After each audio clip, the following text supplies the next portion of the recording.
First ఎదుటి వాళ్ళు చెప్పేది మనం వినడం నేర్చుకోవాలి. ఎంతమంది వింటున్నారు? వినడం నేర్చుకోవాలి. ఈ విన్న తర్వాత దాన్ని గ్రహించగలిగేటువంటి శక్తి మనకు ఉండాలి. నేను చెబుతున్నాను, మీరు వినగలగాలి. మాస్టర్ చెబుతున్నాడు, వినగలగాలి. విన్న తర్వాత దాన్ని గ్రహించి ఇది అని నిర్ధారణ చేసుకోగలగాలి. నిర్ధారణ చేసుకున్న తర్వాత మీరు సమాధానం చెప్పాలి. ఆ సమాధానం చెప్పిన తర్వాత తృప్తి చెందాలి. అక్కడతోటి ఒక క్రమశిక్షణ వస్తుంది.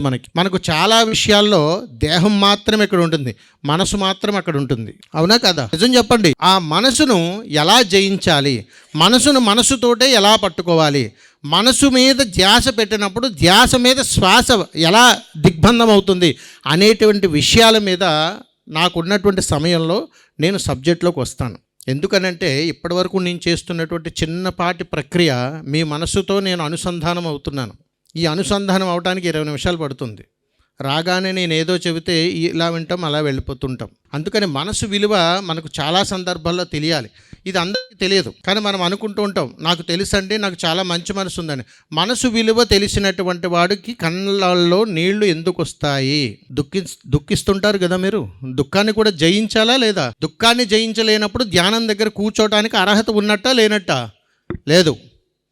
అందుకని ఎప్పుడు కూడా దుఃఖాన్ని జయించాలి, నిన్ను నువ్వు జయించాలి. నువ్వు ఎందుకోసం వచ్చావో తెలుసుకోవాలి, ఏ కార్యాచరణ మీద నువ్వు ధ్యానంలోకి వచ్చావో తెలుసుకోవాలి. కానీ మన మనసులో ఉన్నటువంటి ఆలోచన చాలా ప్రమాదకరమైనటువంటిది.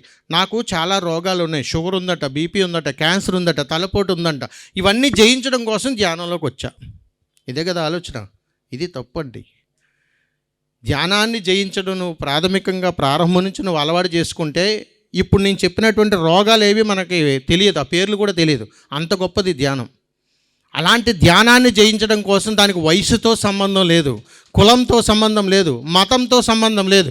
ఎవరైనా కానీ చేయగలిగేటువంటి అతీతమైనటువంటి శక్తి ధ్యానానికి ఉంది.